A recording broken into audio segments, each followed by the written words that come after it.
পরিবহন সচিবের সঙ্গে বাস মালিকদের বৈঠক নিষ্ফলা। 72 ঘন্টার বাস ধর্মঘট হচ্ছেই তা জানিয়ে দিয়েছে তিনটি সংগঠন, সঙ্গে যোগ আঞ্চলিক বাস পরিবহনের আরও দুটি সংগঠনের। Joint council of bus syndicate অফিসে মিটিং।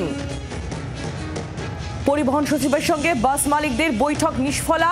72 ঘন্টার বাস ধর্মঘট হচ্ছেই তা জানিয়ে দিল তিনটি সংগঠন। অয়ন ঘোষাল আমাদের প্রতিনিধি, আরো বিস্তারিত জানাবেন। অয়ন, কি খবর? এবং শুধু বাস নয়, তার থেকেও যেটা গুরুত্বপূর্ণ বিষয় সেটা হচ্ছে স্কুল বাস এবং পণ্য পরিবহনের একটি বড় সংগঠন, তারাও কিন্তু এই ধর্মঘটে নীতিগতভাবে সমর্থন জানালো।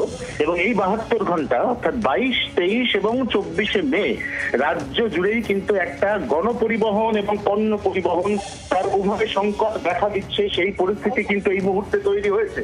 এবং আমরা যেটা এখনো পর্যন্ত খবর পাচ্ছি সেটা হচ্ছে কারা কারা যোগ দিচ্ছে ধর্মঘটে। যোগ দিচ্ছে joint council of bus syndicate, West Bengal bus minibus owners association, minibus operator coordination committee, Bengal bus syndicate, inter and Intra regional bus association এবং তার সঙ্গে অবশ্যই West Bengal federation of truck owners association. নিঃসন্দেহে রাজ্যের পরিবহন দপ্তর কিভাবে নিজের পরিকাঠামোয় সরকারি বাস দিয়ে এই এতগুলি বাস যে রাস্তায় থাকবে না সেই পরিস্থিতি মোকাবিলা করে, সেদিকে অবশ্যই এই টানা 72 ঘন্টা আমাদের নজর রাখতে হবে। বাংলার আওয়াজ, বাঙালির আবেগ, জি 24 ঘন্টা।